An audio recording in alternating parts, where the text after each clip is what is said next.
Last week, I was asked if I would say a couple of words in the way of a testimony this morning, and I said yes, and I'm a little more nervous now than I usually am when I do music. 2.5 years ago, shortly after we moved here, oh, by the way, my name is Harlen Miller. I used to teach. I was the choir director and string director here from 96 to 06. Our kids went through here, and in 06 we moved back to California to take care of family concerns, and when we retired we knew we'd be coming back here because we left a daughter who married into the valley, and so 2.5 years ago we came back.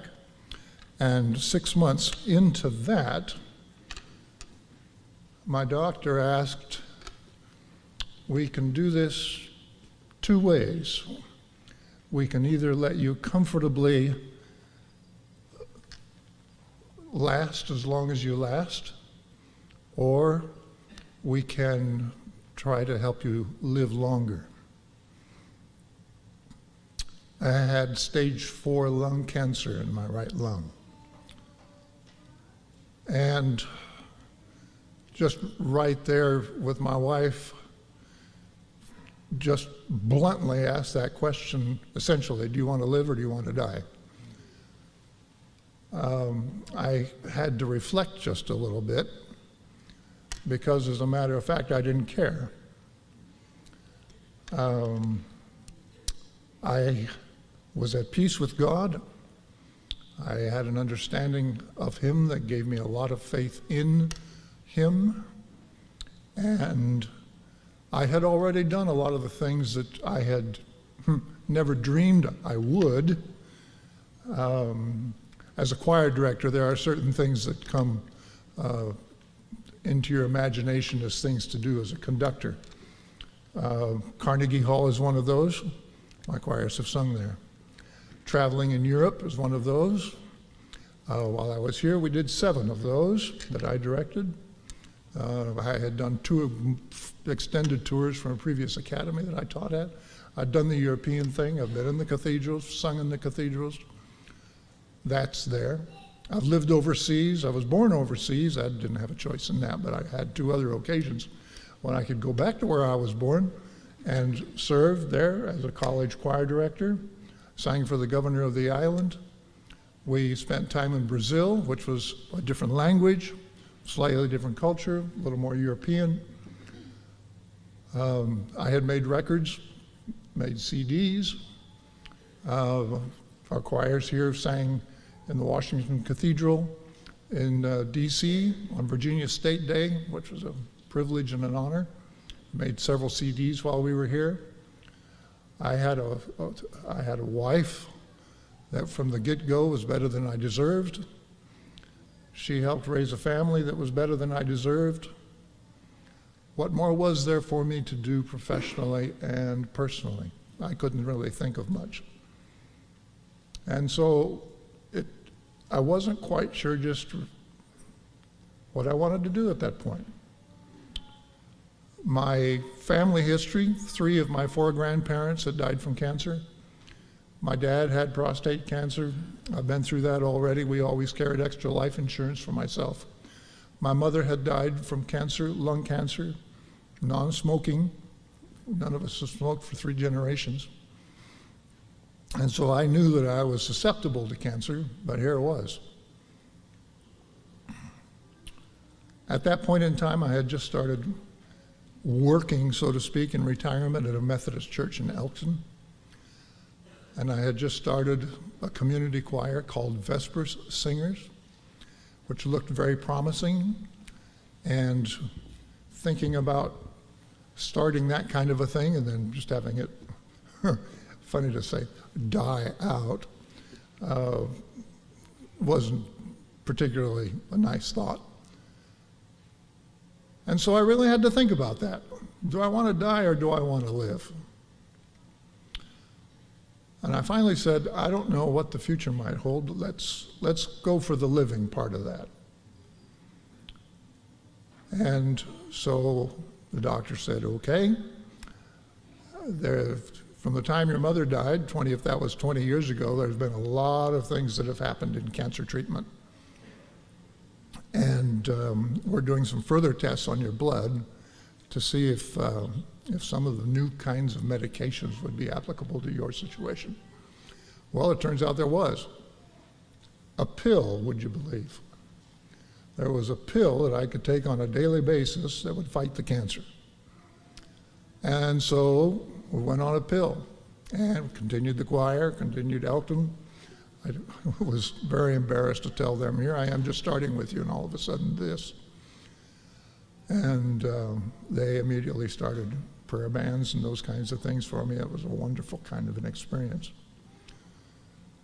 The choir, Vesper singers also did prayer service for me, which was very touching because 25% of that choir is non-Adventist. There are some Catholics, there's some Quakers, there's some atheists, but they just love church music. And so that is sort of a bridge for me to greater Christianity is through sacred music. About 18 months, every 6 months I have a CAT scan, look through the entire body, see what's happening to the cancer. After 18 months, it was discovered that the pills weren't holding the cancer back anymore. I was told this treatment won't cure the cancer, but it will push it back and extend the life. And so we started a different treatment. And after about a year of that was also found that cancer is kind of an interesting thing. It builds up antibodies. And so you attack it with a certain kind of a chemical, it builds up an antibody to that to protect itself from that. And so that doesn't work anymore. And so they go to a different kind of a thing. My wife said I would need a Kleenex up here, but it's not from crying out. Nosebleeds seem to be a part of it. And so a new medication was there. We checked at UVA to see if they had some experimental kinds of things that were going. And they decided on a third course, and that started through, yesterday I had my second, last Friday I had my second one, a week ago.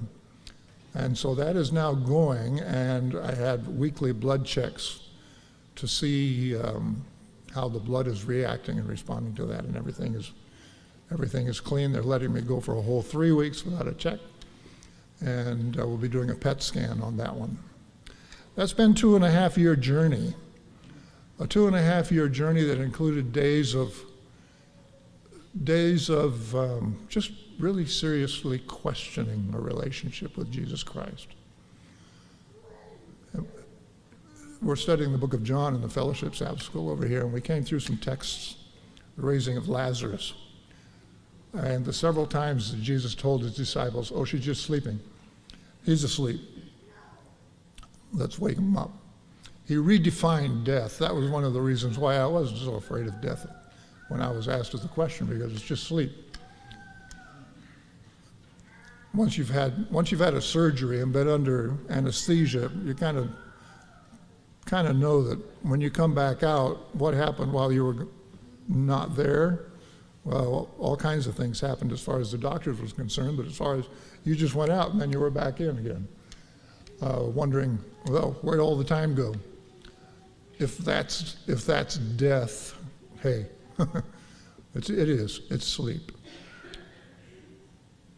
I told this story last week, a little part of this last week, and they asked me if I might share it with you, and so I just want you to know that death is unavoidable as far as we're concerned, but in terms of Christianity, in terms of Jesus is concerned, it's just sleep. As long with this time now that I have, I don't know what he has for me, but he's given me this extra time, and I am appreciative of it, and I am very, very much aware and very much intentional that it be his to do with what he wants. Because this particular person can go either way. Isn't that just the sweetest sound you ever heard? Church should be full of that kind of stuff. I want to thank you for your continued prayers. I was in a pet store yesterday that I hadn't been in for a while, and the lady looked at me and she said, "You're still here." And I says, "Yes, God is being very good. I sometimes don't know why, but we just keep going." Thank you for your prayers. Continue to support us. Vesper Singers starts up on January 6th, a week from Monday, 7 o'clock to 9 o'clock. If you love sacred choir music and love to sing, you're certainly welcome to come join us. We have a wonderful time there. That has become a wonderful family to all of us. As those of you that I'm looking at here, I see you nodding your heads. It's a great group. I praise God for what He is.